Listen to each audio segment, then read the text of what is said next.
we're talking about the continuing water crisis in Flint, Michigan, and how the governor has been completely blowing the response. In fact, he's been screwing up so bad, Beyonce just released a concept album about what he did. But here's the thing. Lemonade? Couple of Lemonade fans? Okay. But here's the thing. Despite the continued incompetence from the top, the story does have a few heroes. We might still be in the dark about Flint if not for the work of a few committed scientists and doctors. For example, Dr Mona Hanna-Attisha, director of pediatrics at the Hurley Medical Center in Flint, was one of the first to sound the alarm. But when she released her findings in September of 2015, right away we were attacked. We were told we were wrong, that we were unfortunate researchers. Unfortunate researchers? That's a terrible thing to be called, but it will be an awesome name for her eventual Oscar-winning biopic. You gonna crush it? Yeah.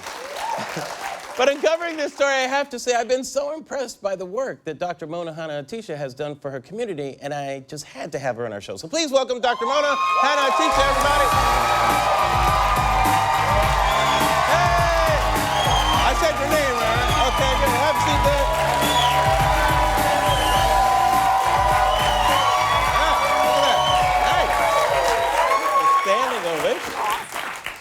Welcome to the show. Thank you so much for coming out here. Thanks for having me. And thanks so much for all your dedication and everything. Tell me how you first started to realize that something was wrong there.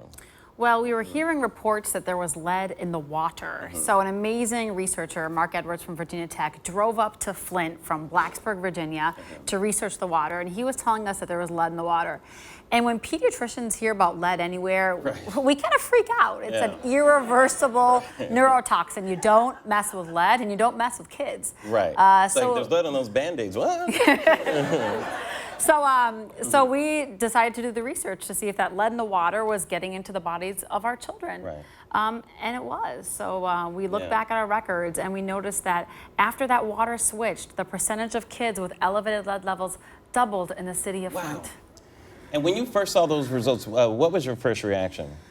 You know, I wasn't surprised because it didn't take a doctor or a rocket scientist to figure this out. General Motors has stopped using this water in October of 2014 because it was corroding engine parts.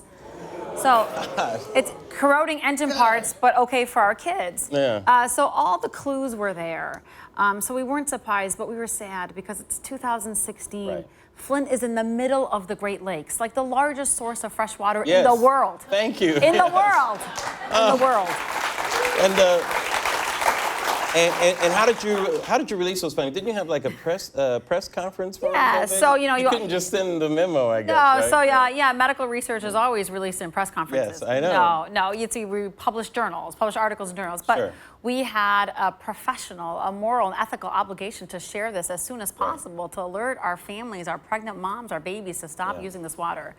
So we had a press conference in late September. What was the reaction to you after that? You know, I felt good for like 2 minutes. For 2 minutes, I felt good. I'm like, yeah, we saved our city, you know. But the haters. But hey, yeah, so just like the amazing citizens of Flint were dismissed for 18 months, just like the researchers were dismissed, the moms, the pastors, we were dismissed. So I was called an unfortunate researcher, which is a great title for my new book. Exactly. We said the movies, It is.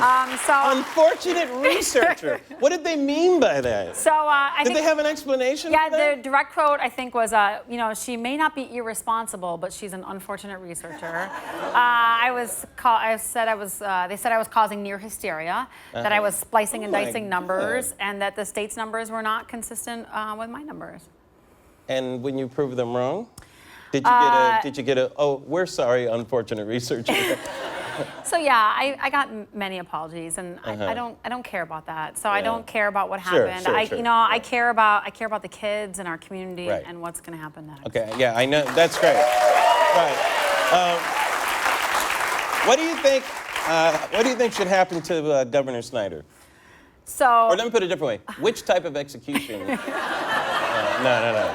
Horrible thing. So, you know, I was tortured as a child. Yes. So my brother made me watch a lot of Star Trek. And that was your torture? That was my torture. So That's a fun kind of torture, actually. So Dr. McCoy on Star Trek, yes. He has a line. He's like, I'm not a prosecutor, I'm a doctor. So I have to work with this governor, yes. and I have to right. work with the next 5 governors yes. when you understand the consequences of But that. if I were to give you a large sack of nickels and he were unconscious. All right, one more question. All right. You know, now, we like to keep it 100 here on the show, you guys, right? And you kept it so honey in your community that we want to give you our highest honor here, okay? This is our Golden Hunted Award.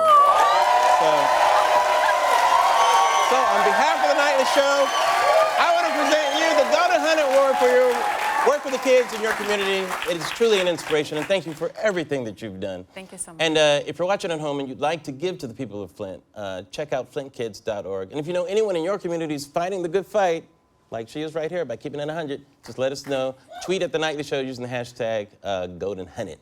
Thanks for being here, Dr. Mona, everybody. We'll be right back. There you go. Awesome. Thank you so much. That's amazing. So great. Thank you. I'll take this one. Golden Hunted.